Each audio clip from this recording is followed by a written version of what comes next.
आज हम आपको एक जालिम बादशाह का बहुत ही इबरतनाक वाकया सुनाएंगे कि किस तरह एक जालिम बादशाह का दिल एक मजलूम बेवा औरत की बेटी पर आ जाता है और फिर बादशाह ने उस बेवा औरत की बेटी के साथ जो जुल्म और ज्यादती की उसे सुनकर आप लोग भी हैरान हो जाएंगे। इसके बाद उस जालिम बादशाह का क्या अंजाम हुआ और उसके साथ क्या हुआ, ये सब आप आज की इस वीडियो में जानेंगे। तो आप इस वीडियो को मुकम्मल देखते रहिए, साथ ही इस वीडियो को लाइक कर दें और चैनल को सब्सक्राइब कर लें। तो चलिए शुरू करते हैं वीडियो। बहुत ज़माने पहले की बात है। किसी मुल्क में एक बादशाह हुकूमत करता था जिसका नाम था शहरयार। बादशाह शहरयार बहुत ही मगरूर और जालिम था। वह अपनी सल्तनत का सबसे ताकतवर बादशाह समझा जाता था। उसे अपनी रियाया से कोई मतलब नहीं था, चाहे उसकी रियाया परेशान हाल होती या किन्हीं भी तकलीफों से गुजर रही होती, उसे कुछ भी फर्क न पड़ता। वह हर वक्त अपने घमंड में चूर रहता, गरीबों को हकीर जानता। वह सिर्फ उन पर हुक्मरान करने के लिए बादशाह था। वह उनकी किसी भी परेशानियों को दूर नहीं करता। उसी मुल्क में एक बेवा औरत जिसका नाम खदीजा था, वह अपनी 17 साल की बेटी नूरुल अहदा के साथ रहती थी। नूरुल अहदा जब सिर्फ 8 साल की थी, उस वक्त उसके वालिद का इंतकाल हो गया था, जिससे खदीजा की जिंदगी पूरी तरह बदल गई और खदीजा को काफी ज्यादा मुश्किलों का सामना करना पड़ा, क्योंकि उसके शौहर के पास कोई जमीन जायदाद और दौलत नहीं थी। वह सिर्फ मेहनत मजदूरी किया करता था और अब खदीजा को लोगों के घरों में काम करना पड़ रहा था। वह सुबह से शाम तक लोगों के घरों में काम करती और उससे जो पैसे मिलते उनसे वह अपनी बेटी का और अपना पेट भर लिया करती थी। खदीजा की बेटी नूरुल हुदा बेपनाह खूबसूरत थी। उसकी खूबसूरती की कोई मिसाल न थी। वह बिल्कुल शहजाद हों के जैसी थी, जो कोई उसको देखता तो उसको देखा ही रह जाता। वह बेहद अच्छे अखलाक की थी। उसका मिजाज सादगी से भरा हुआ था। वह हर किसी के साथ अच्छे से पेश आती थी। खदीजा अपनी बेटी नूरुल हुदा की खूबसूरती से हर वक्त परेशान थी कि कहीं उसकी बेटी पर किसी की गंदी नजर न पड़ जाए, क्योंकि वह गरीब थी और हमेशा से लोगों के सामने झुकती आई थी। उसका घर मिट्टी से बना हुआ था जो बारिश में टपकता था। सर्दी के मौसम में उनके पास पहनने के लिए अच्छे कपड़े न थे, लेकिन इस सब के बावजूद वह ईमानदार और खुददार थे और खुददारी के साथ अपनी जिंदगी बसर कर रहे थे। नूरुल हुदा आसपास के बच्चों को पढ़ाती और उसकी माँ मेहनत मजदूरी करती, लेकिन कभी भी अल्लाह पाक से कोई भी शिकवा ना करते और हमेशा यही सोचते कि अल्लाह हमारे दिन भी बदलेगा, हमारी जिंदगी भी अच्छे से गुजरेगी। वैसे तो लोग उनकी इज्जत करते थे और उनसे हमदर्दी भी करते थे, लेकिन मदद के लिए कोई भी हाथ ना बढ़ता था। कुछ लोग उसे ताने भी मारते हैं कि खदीजा, अगर तुम्हारा शौहर जिंदा होता तो तुम्हारी ये हालत ना होती। खदीजा उनका का कोई जवाब ना देती, क्योंकि उसकी आंखों में आंसू आ जाते हैं और वह अपनी बेटी के सामने कमजोर नहीं पड़ना चाहती थी। नूरुल हुदा की खूबसूरती पूरे गांव में मशहूर थी। उसकी सादगी और चेहरे पर मासूमियत की वजह से हर कोई उस पर फिदा था। कभी कभी खदीजा को लगता कि उसकी बेटी उसकी कमजोरी बन गई है। वह अपनी बेटी को हमेशा पर्दा करना सिखाती ताकि वह लोगों की बुरी नजर से बची रहे। वह हमेशा कहती कि बेटी, तुम पर्दा किया करो, लोग की बुरी नजर से बचा रहोगी। खदीजा अपनी बेटी की हर छोटी से छोटी चीज का ख्याल रखती। वह उसके लिए बाजार से चूड़ी झुमके वगैरह लाती और जब नूरुल हुदा उन चीजों को ने देखती तो उसे बहुत अच्छा लगता है। वह इसे पहनती और खुश होती, जिससे उसकी माँ को बहुत सुकून मिलता है कि उसकी बेटी खुश है।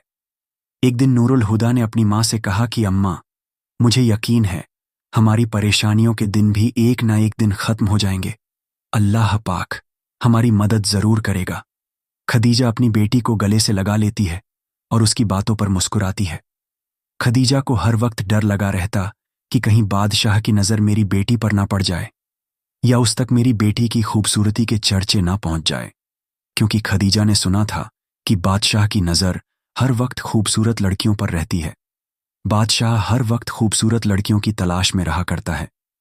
ये सब बातें सोचकर खदीजा का दिल कम जाता और वह अल्लाह पाक से दुआ करती कि अल्लाह रब्बुल इज्जत, मेरी बेटी को हर बुरी नजर से महफूज रखना, हमारी इज्जत को बचाना, हमारी इज्जत तेरे हाथ है। एक दिन का जिक्र है। बादशाह अपने वजीर के साथ गांव का दौरा करने के लिए आया। इस बात की खबर जब खदीजा को मिली तो वह बहुत ज्यादा डर गई कि कहीं उसकी बेटी पर बादशाह की नजर न पड़ जाए और उस पर कोई आफत न जाए। उसने अपनी बेटी नूरुल हुदा को और उस पर कोई आफत ना जाए उसने अपनी बेटी नूरुल हुदा को बहुत समझाया कि बेटी इन दिनों घर से बाहर मत जाना, क्योंकि एक खबर गर्दिश कर रही कि बादशाह अपने वजीर के साथ दौरे पर निकले हैं। अगर तुम्हें कुछ भी चाहिए तो तुम मुझे बता देना, मैं खुद ही तुम्हारे पास लेकर आऊंगी। नूरुल हुदा ने अपनी मां की बात मान ली, लेकिन इसके बाद भी खदीजा का दिल बेचैन था। उसे ऐसा महसूस हो रहा था जैसे उसकी और उसकी बेटी की जिंदगी में कोई बड़ी अनहोनी होने वाली है, कोई तूफान आने वाला है। और यह साबित हुआ। लगभग एक हफ्ते बाद बादशाह अपने वजीर और सिपाहियों के साथ गांव में पहुंचा। पूरा गांव तैयार में लगा हुआ था। हर तरफ सजावट हो रही थी। हर कोई बादशाह को खुश करने की कोशिश कर रहा था, क्योंकि उन्हें लग रहा था कि शायद बादशाह उनकी मदद के लिए आ रहा है। बादशाह के पहुंचते ही सब लोगों ने उसे सलाम किया और उससे उम्मीद लगाई कि अब हमारे लिए राहत ही राहत होगी, हमें सुकून मिल जाएगा, बादशाह हमारी परेशानियों को दूर कर देगा। लेकिन बादशाह का असल मकसद तो कुछ और ही था। वह तो गांव की उन चीजों पर नजर कर रहा था जिन्हें वह अपनी ताकत और हैसियत के बल से हासिल कर सके। बादशाह अपने दस्ते के साथ गांव में पहुंचा और गांव के हर हिस्से से होकर गुजरने लगा।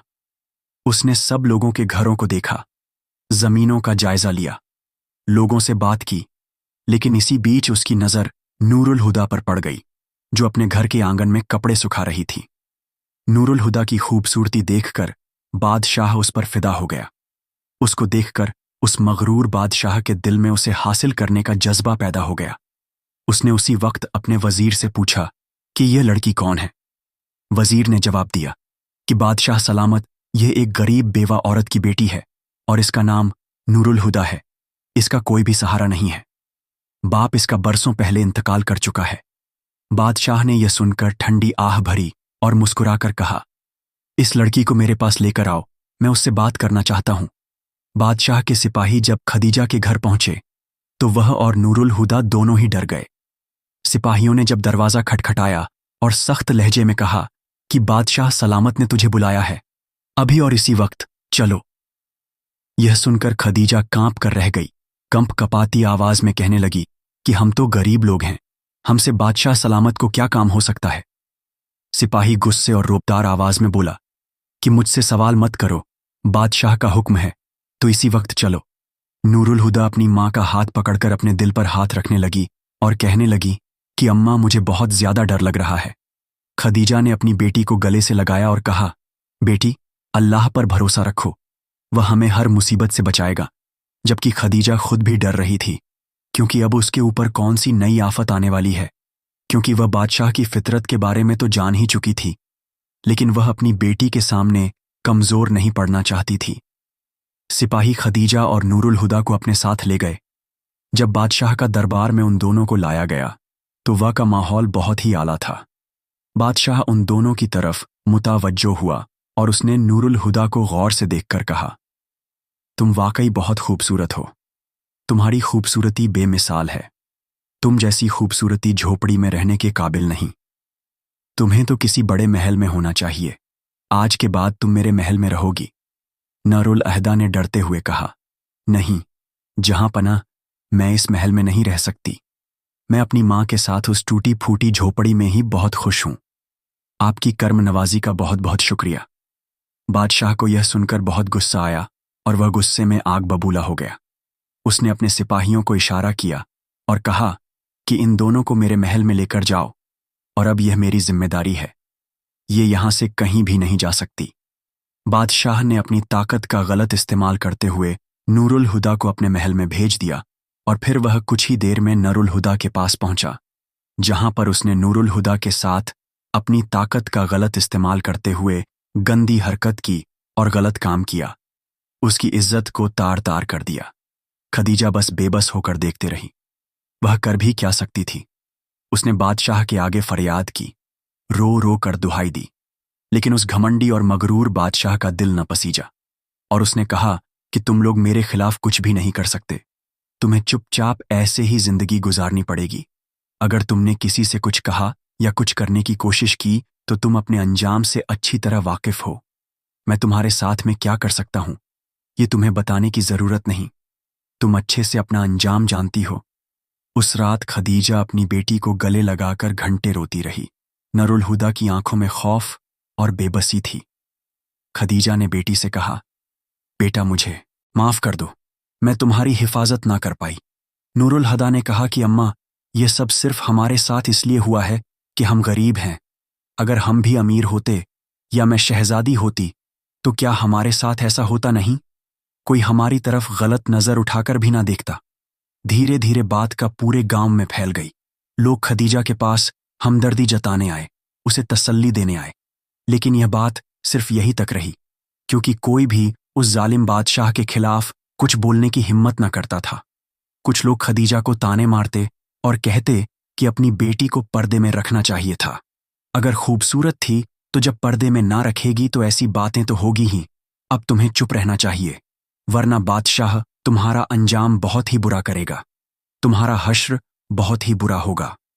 उन लोगों की बातें सुनकर खदीजा और नूरुल हुदा का दिल टूट गया और वह सोचने लगी कि क्या गरीब होना जुर्म है? क्या गरीब होना खता है? अगर मैं गरीब हूं तो मुझे अल्लाह ने गरीब बनाया है। लेकिन खदीजा के अंदर तूफान का सैलाब उमड़ रहा था। उसे यह बात बर्दाश्त ना हो पा रही थी कि उसके साथ यह सब कुछ हो गया है। खदीजा ने हार मानने से इनकार कर दिया। उसने अपनी बेटी की तरफ देखा और कहा, बेटा, हम कमजोर हो सकते हैं, लेकिन हमारी आवाज कमजोर नहीं है। मैं इस जुल्म के खिलाफ कुछ ना कुछ जरूर करूंगी। खदीजा के दिल में गहरी खामोशी थी, लेकिन उसके अंदर एक तूफान उमड़ रहा था। उसके साथ जो कुछ हुआ, उसकी बेटी के साथ जो कुछ हुआ, उसको वह शब्दों में बयान नहीं कर सकती थी। उसकी आंखों से आंसू हर वक्त बहते रहते, रुकते ही ना थे। वह अकेले में बैठकर हर वक्त अल्लाह पाक से बस यही दुआ करती कि ए अल्लाह, मैं हर वक्त तुझसे मदद की फरियाद करती हूं। तू जानता है मेरे ऊपर क्या बीती है। जो मेरे साथ हुआ वह किस्मत का खेल नहीं था, लेकिन मेरे पास कोई ताकत नहीं है। या अल्लाह पाक, तू मुझे माफ कर दे अगर मुझसे कोई खता हो गई है, लेकिन तू सब कुछ जानता है, तू कुछ भी कर सकता है। मुझे और मेरी बेटी को इंसाफ दे और इस बादशाह के जुल्म का खात्मा कर दे, ताकि कोई और बेटी इस जैसे दरिंदे बादशाह का शिकार ना बन सके। खदीजा की दुआओं में सारी दुनिया का दर्द और परेशानियां शामिल थीं। वह हर वक्त अल्लाह पाक से सिर्फ अपनी ही बेटी के लिए नहीं, बल्कि उन सारी बेटियों के लिए, उन सारी औरतों के लिए दुआ करती है जिन पर जुल्म हो रहा था, क्योंकि आज उसका दिल तड़प रहा था। वह खुद को और अपनी बेटी को नहीं बचा पाई थी, लेकिन उसके दिल में एक मजबूत फैसला था कि अब वह चुप नहीं रहेगी और आवाज उठाएगी। नूरुल हुदा का दिल टूट चुका था। वह लेकिन अपनी मां के सामने कभी ना रोती, क्योंकि नूरुल हुदा अच्छे से जानती थी कि यह सब उसकी मां के लिए कितना मुश्किल है। इससे उसकी मां को कितनी ज्यादा तकलीफ होती है और वह हर वक्त उसके सामने सही दिखना चाहती थी। लेकिन खदीजा अपनी बेटी के दर्द से अच्छी तरह वाकिफ थी। वह जानती थी कि उसकी बेटी पर क्या गुजर रही है, लेकिन उसे शब्दों में बयां करना आसान ना था। और अब खदीजा ने तय किया कि वह अपनी चुप को तोड़ेगी, अपनी खामोशी को खत्म करेगी। और अब खदीजा की आवाज, जो दर्द से भरी हुई थी, पूरे गांव में सुनाई देने लगी।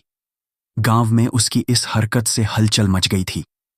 उसने बादशाह के खिलाफ कोई भी कदम उठाने से पहले गांव के बड़े बुजुर्गों से और लोगों से बात की और उनके साथ मिलकर उसने कुछ मंसूबा बनाया। वह जानती थी कि अगर वह अकेले यह लड़ाई लड़ेगी तो वह नहीं जीत पाएगी, लेकिन अगर लोग उसका साथ देंगे तो शायद उसे इंसाफ मिल जाएगा। खदीजा की आवाज में अब एक नई ताकत आ गई थी। उसने अपने दिल को मजबूत किया और लोगों को अपनी तरफ मुताबिल लड़ेगी। और एक दिन उसने कुछ लोगों की मदद के साथ, जो गांव के एक चबूतरे पर इकट्ठा थे, वहां पर एक आवाज में कहा कि हमारी आवाज को दबाया नहीं दिया जा सकता। बादशाह ने जो किया वह गलत था।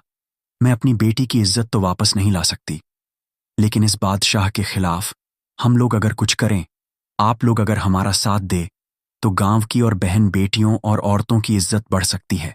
बादशाह के जुल्म का खत्म हो सकता है अगर हम सब साथ हों, क्योंकि कोई अकेले कुछ नहीं कर सकता, लेकिन अगर साथ मिल कुछ किया जाए तो एक मजबूत ताकत बन जाती है और जिसके सामने बादशाह को भी हार मानना पड़ जाएगी। अब तक तो बादशाह लोगों की जमीनों पर कब्जे करता था, लोगों पर जुल्म करता था, और अब वह बहन बेटियों की इज्जत के लिए भी खतरा बन चुका है। ऐसे जालिम बादशाह का जुल्म बर्दाश्त नहीं करना चाहिए।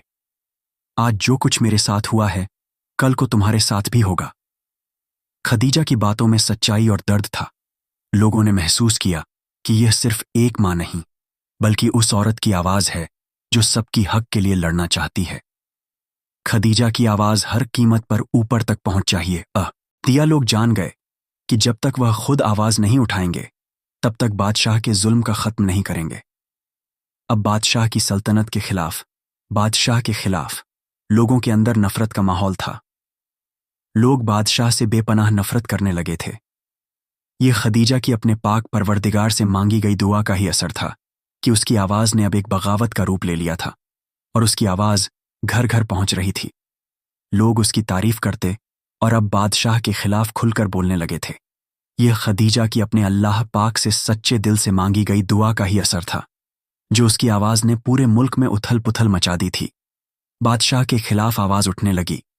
बादशाह के खिलाफ अब लोग इकट्ठे हो गए थे, और उन्होंने अपना एक अलग ही दस्ता तैयार कर लिया था। जब खदीजा की आवाज आसपास के इलाकों में गई, तो फिर बदलाव की एक नई लहर पैदा हो गई, और यह लहर धीरे धीरे एक बगावत बन गई। जो लोग जुल्म सहते थे और खुलकर नहीं बोल पाते थे, अब वह सब बादशाह के खिलाफ खुलकर बोल रहे थे। हर तरफ एक जंग का माहौल था। लोग कहते थे कि अगर खदीजा जैसी बेवा और मजलूम औरत अपनी बेटी के हक के लिए लड़ सकती है, तो हमें भी अपने हक के लिए लड़ना चाहिए। और इस सोच ने पूरे मुल्क में एक नई मिसाल कायम की। गरीब और मजलूम औरतें और मर्दों ने अब डरना बंद कर दिया था। वह बादशाह के जुल्म से अजीज आ चुके थे। बादशाह अपने महल में बैठा यह सब कुछ सुन और देख रहा था। वजीर ने खबर दी, जहां पना आपकी सल्तनत के लोग आपके खिलाफ हो गए हैं। खदीजा नाम की एक बेवा औरत है जो आपको चुनौती दे रही है, जिसने आपकी ताकत को ललकारा है। लोग अब उसकी बात सुनते हैं और उसकी बात मानते हैं। वजीर की बात सुनकर बादशाह गुस्से से आग बबूला हो गया, और उसने कहा कि मैं बादशाह हूं और मेरी ताकत को कोई भी नहीं ललकार सकता। वह औरत मेरा कुछ भी नहीं बिगाड़ सकती। अगर कोई खिलाफ मेरे खिलाफ बोलेगा तो मैं उसे सख्त सजा दूंगा। लेकिन बादशाह अंदर से घबरा रहा था। धीरे धीरे सल्तनत के लोग उससे नफरत करने लगे। वह बादशाह से नफरत तो पहले से ही करते थे, लेकिन उसे डरते थे। लेकिन खदीजा के हौसले और हिम्मत ने उन लोगों के डर को दूर कर दिया। अब तो खदीजा उन लोगों की एक तरह से मसीहा बन चुकी थी। गांव और मुल्क के लोगों ने खदीजा के साथ मिलकर एक मंसूबा बनाया और कहा कि अब हम महल पर हमला करेंगे और बादशाह को उसकी गलतियों का एहसास दिलवाए। खदीजा ने कहा कि हमारी लड़ाई सच की है और सच का साथ अल्लाह पाक भी देता है। लोगों ने अपने घरों में जो भी हथियार थे उन्हें इकट्ठा किया। हर कोई लड़ाई में शामिल होने के लिए तैयार था। गांव के बड़े बुजुर्गों ने इस लड़ाई को अंजाम तक पहुंचाने का बीड़ा उठाया था। बादशाह ने गांव में अपनी ताकत और डर को बनाए रखने के लिए सिपाहियों को भेजो, जो गांव वालों को डराने और धमकाने गए। लेकिन अब वहां पर कोई भी उनसे डरने वाला नहीं था। गांव के लोगों ने उल्टा बादशाह के सिपाहियों को ही डरा दिया, जिससे उन्हें महल में वापस जाना पड़ा। सिपाहियों ने जब बादशाह को खबर दी तो वह और भी ज्यादा परेशान हो गया कि अब आने वाले वक्त में क्या होगा। लोग मेरे खिलाफ हो चुके हैं। इधर बादशाह के कुछ वजीर भी बादशाह के खिलाफ थे, और अब उन्होंने धीरे धीरे महल के सिपाहियों को भी अपनी तरफ कर लिया था, क्योंकि वह लोग भी जानते कि बादशाह अपनी ताकत का गलत इस्तेमाल करता है। अब गांव वालों ने मिलकर तय किया कि वह महल पर हमला कर देंगे। ये एक बहुत खतरनाक कम था, लेकिन हर कोई इसके लिए तैयार था। वह सोच रहे थे कि अगर हम आज नहीं लड़ेंगे तो हमारी आने वाली नस्लें यह जुल्म को सहती रहेगी। हमारी बेटियों और बहनों के लिए यह लड़ाई हमें हर हाल में लड़नी होगी। रात के अंधेरे में लोगों ने महल पर हमला किया और सिपाहियों ने उनका सामना किया, लेकिन फिर भी लोग महल के अंदर तक पहुंच गए। खदीजा ने महल के दरवाजे पर खड़े होकर बादशाह को ललकार हुए कहा, ए जालिम बादशाह, अब तेरी सल्तनत का खत्म होने वाला है। तूने जो जुल्म किया है, जो अपनी ताकत का गलत इस्तेमाल किया है, वह अब सब खत्म होने वाला है। आज तेरे पास कोई भी ताकत नहीं है। लोग उसको घेर चुके थे और बादशाह ने समझ लिया था कि अब उसकी हुकूमत का खात्मा नजदीक है। अब वह अपने अंजाम को पहुंचने वाला है। खदीजा ने बादशाह से कहा, देख जालिम, तेरे जुल्म का यही अंजाम होना था। तूने मेरी बेटी की इज्जत को तार तार किया था, लेकिन आज तुझे अपनी ही सल्तनत से हाथ धोना पड़ रहा है। बादशाह लोगों के सामने गिड़गिड़ा आता रहा, माफी की मांगता रहा, अपने जुल्म से तौबा करता रहा, लेकिन लोगों ने उसकी एक न मानी और लोगों ने बादशाह को जंजीरों में जकड़ कर कैद कर लिया। खदीजा ने उस जालिम बादशाह से कहा, आज तू कैसे गिड़गिड़ा रहा है, माफी मांग रहा है? कल का वक्त था, मजलूम लोग तेरे सामने माफी मांगते थे, गिड़गिड़ा थे, लेकिन तू मांग रहा है जब तूने किसी के ऊपर तरस ना खाया था, किसी के ऊपर रहम ना खाया था। आज तेरे ऊपर भी कोई रहम ना किया जाएगा और तुझे तेरे अंजाम तक पहुंचाया जाएगा। और फिर अगले दिन चौक पर उस बादशाह को फांसी पर लटका दिया गया। इस तरह इस जालिम बादशाह का खात्मा हुआ। खदीजा ने अपनी बेटी को इंसाफ दिला दिया था और अब उस मुल्क में एक नई शुरू-शत हो चुकी थी। खदीजा ने अल्लाह पाक का शुक्र अदा किया और वह सजदा रेज हो गई। आसपास और गांव के लोगों में भी खुशी का माहौल था। हर तरफ लोग खदीजा की तारीफ कर रहे थे और हर तरफ उसकी बहादुरी के किस्से सुना जा रहे थे। और फिर लोगों ने खदीजा की हिम्मत की तारीफ की कि एक बेवफा औरत ने आवाज उठाकर बादशाह की पूरी सल्तनत को हिलाकर रख दिया और जालिम बादशाह को उसके अंजाम तक पहुंचा दिया। सभी लोगों ने खदीजा का शुक्र अदा किया, क्योंकि खदीजा ही वह इंसान थी जिसकी वजह से यह सब कुछ मुमकिन हुआ था, वरना लोग तो उस बादशाह के जुल्मो सितम का निशाना बनते रहे थे। इस गांव में एक नेक दिल सौदागर रहा करता था। उसने नूरुल हुदा से शादी का फैसला किया। जब उसने खदीजा को इस रिश्ते के लिए कहा तो खदीजा ने भी उसके रिश्ते से के लिए हामी भर दी और फिर धूमधाम से नूरुल हुदा और सौदागर की शादी हो गई। और फिर नूरुल हुदा और सौदागर हंसी खुशी जिंदगी सर करने लगे।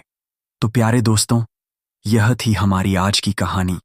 यह कहानी हमें सिखाती है कि जुल्म को सहने के बजाय हमें आवाज उठानी चाहिए, सच का साथ देना चाहिए और सच्चाई के लिए लड़ना चाहिए। अल्लाह पाक जरूर सच के साथ है और वह कभी अपने बंदों को अकेला नहीं छोड़ता। आज की इस वीडियो में इतना ही उम्मीद है आपको वीडियो पसंद आई होगी। अगर आपको यह वीडियो पसंद आई हो तो इस वीडियो को लाइक करें, साथ ही करीबी लोगों के साथ इसे शेयर भी जरूर कर दें। इस वीडियो के बारे में अपनी कीमती राय का इजहार कमेंट बॉक्स में जरूर करें। चैनल पर नए आने वाले लोगों से गुजारिश है, हमारे YouTube को सब्सक्राइब करके बेल बटन ऑन कर लें ताकि हर वीडियो का नोटिफिकेशन आपको टाइम पर मिलता रहे। मिलते हैं किसी नई वीडियो में नई कहानी के साथ। शुक्रिया। अल्लाह हाफिज।